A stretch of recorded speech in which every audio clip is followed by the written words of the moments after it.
যে আমি মাছ খাবৰ কাৰণেও অন্ধ্ৰ প্ৰদেশৰ পৰা মাছ আনো, গাহৰি আমি ৰাজস্থানৰ পৰা আনো, আৰু আজিও আমি প্ৰত্যেকটো ক্ষেত্ৰতে ভাৰতৰ আন ৰাজ্যবিলাকৰ ওচৰত আজি আমিও এক কথাৰ ক'ব গ'লে তেওঁলোকৰ ওচৰত আমি নিৰ্ভৰশীল।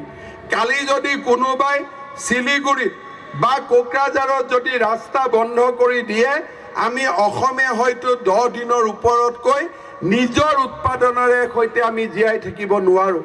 কিন্তু আজি মোদী ডাঙৰীয়াই গোটেই দক্ষিণ পূব এছিয়াৰ দুৱাৰ আমাৰ বাবে খুলি দিছে।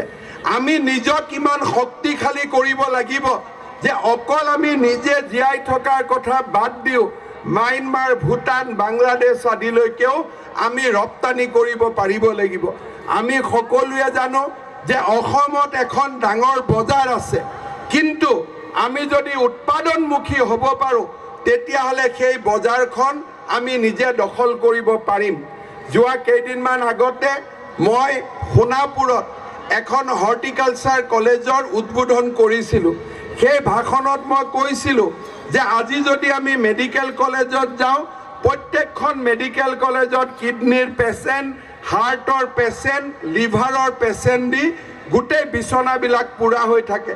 কিন্তু 20 বছৰ আগতে আমি কিডনি বেয়া হোৱা মানুহৰ নাম ক'ৰবাত এবাৰ শুনিছিলোঁ, লিভাৰৰ বেমাৰ হোৱা মানুহৰ নাম শুনাই নাছিলোঁ। কিন্তু আজি প্ৰতিটো দিনে কোনোবা নহয় কোনোবা মানুহ কিডনিত বেমাৰ, কোনোবা মানুহ লিভাৰৰ বেমাৰ আমি প্ৰতিটো দিনে শুনো। ইয়াৰ মূল কাৰণ কি?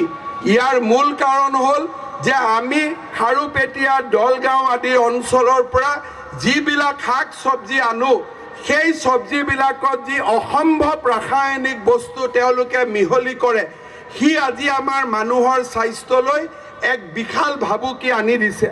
লকডাউনৰ সময়ত তেনেকুৱা শাক চব্জি অহা বন্ধ আছিল, কিন্তু এটা সময়ত আমি দেখিছিলোঁ যে তাৰ পৰা চব্জি নাহিলে শিৱসাগৰ, ডিব্ৰুগড়, যোৰহাট জিলাৰ বজাৰত আমাৰ মানুহে চব্জি নাপায় বা চব্জিৰ দাম বাঢ়ি যায়।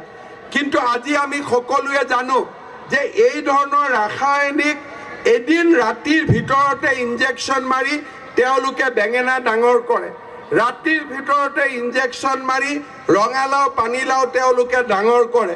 মাগুৰ মাছ, চাইনিজ মাগুৰ মাছ বুলি প্ৰকাণ্ড প্ৰকাণ্ড মাগুৰ মাছবিলাকত তেওঁলোকে অদ্ভুত খোৱা তেওঁলোকে দিয়ে, যাক মই মুখেৰে ক'ব নোৱাৰোঁ।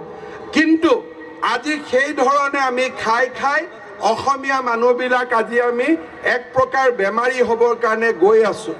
আমি এই যি আমাৰ ওপৰত জৈৱিক আক্ৰমণ চলিছে, আমাৰ ওপৰত যি ৰাসায়নিক খাদ্যৰ আক্ৰমণ চলিছে, তাৰ পৰা যদি আমি উদ্ধাৰ হ'ব লাগে, আমি উৎপাদনক বা প্ৰডাকশ্যন আমাৰ অসমীয়া ডেকা ল'ৰাসকলে হাতত ল'ব লাগিব। মই আমাৰ যুৱক যুৱতী বন্ধু বান্ধৱীসকলক অনুৰোধ কৰিম যে আজি আমাৰ ৰাজ্যখনত যি সমস্যা আছে, সেই সমস্যা লাহে লাহে বাঢ়ি বাঢ়ি গৈ আছে। আমি যদি দেখিছোঁ কোনোবা দিনাখন কাজিৰঙাত কোনোবাই আহি বহি গৈছে, বটদ্ৰৱাত কোনোবা বহি গৈছে, কোনোবা দিনা কোনোবাই উৎপাদন কৰা ৰাসায়নিক দ্ৰব্যৰে আমাৰ স্বাস্থ্য এক প্ৰকাৰ শেষ হৈ গৈ আছে।